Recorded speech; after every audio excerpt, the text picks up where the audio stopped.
watch this morning. Right now, the president touring this new immigration detention facility in Florida Everglades. It is a facility the DeSantis administration used emergency powers to build on swampland in just a week. And it has raised questions about the safety for migrants who are held there and its effects on the Everglades ecosystem. And joining us now, NBC News correspondent Marissa Parra from Florida. So, Marissa, what can we expect from the president's tour of this facility? Where are we on that? Is he still in the tour? And then the subsequent roundtable.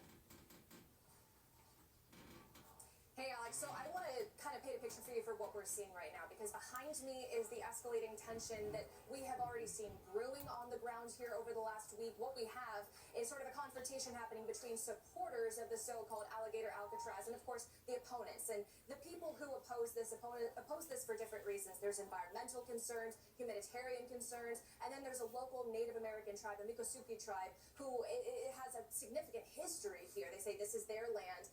That is who just arrived over my shoulder here. So we have a lot of varieties of opinions on this detention center, this temporary detention center that President Trump just arrived to. That tour we expect to be starting any minute now, if it hasn't already started. It's a very small pool that is allowed. We call it a press pool that's allowed to see what is happening behind me. This is as close as we can get. There's a lot of media. There's a lot of law enforcement. But in terms of what we are seeing, I want to describe to you, this is about an hour away from Miami. It is deep in the Everglades. This road behind me, as well as that airstrip, you can see that airspace, that has existed long before this past week. But those tents, all of that was erected within the last 7 to 8 days. This is always meant to be temporary. Our understanding is it's supposed to house anywhere between 3,000 to 5,000 undocumented migrants, and everything that makes it miserable to be out here right now. It is hot, it is sweaty. There's marshland on the other side of the camera where, of course, alligator-infested waters. There's some mosquitoes that are biting us as we speak. Everything that makes it miserable to be here right now, Alex, is exactly what has supporters excited about this detention center, as well as opponents very concerned about it.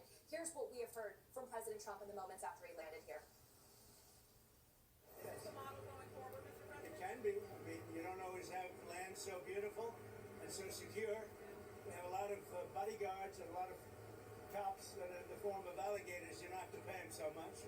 But I wouldn't want to run through the Everglades for long.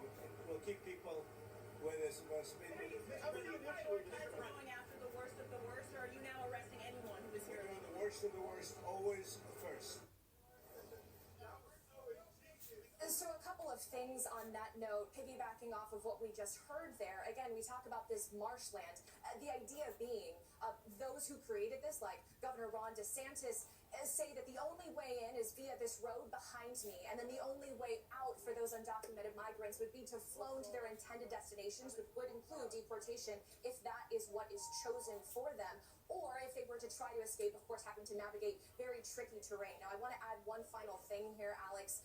It has been repeated that only those with criminal backgrounds will be held here. Of course, a lot of questions on how exactly that will be implemented, given that NBC has been reporting that there's a significant number of those being held in ICE detention who do not have criminal backgrounds. So that is something that